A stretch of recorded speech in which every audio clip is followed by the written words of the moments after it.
Melonimation! Larong pambata. Kamusta guys? Ngayon pala ay pag-uusapan natin ang pinamagatang mga larong pambata. Wow, amazing! By Melo. Diba may pahabol? Ito ang mga larong pambata. Pogs, piko, text, garter o Chinese garter. Chill lang kayo, example pa lang yan.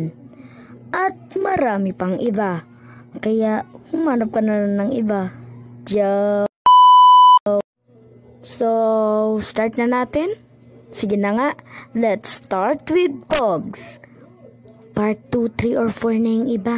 Steady muna tayo sa Pogs. Sa amin, laos na to. Piguso sa amin eh. Hihihihi. Magagaling talaga kalaban ko. Then yung pinsan ko ay binigyan ako ng Pogs. Ang kaso ay that time di nauso sa amin ang Pogs. Nakastock na lang tuloy.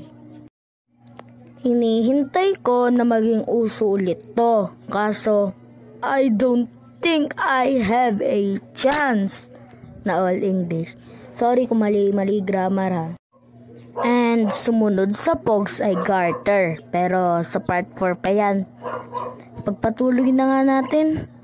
Marami rin akong dinanas dyan. Tulad ng paltos o pangangalay ng paa. Nabutasan na rin ako ng short. Hehehe. At dyan na nagtatapos ang kwento ko.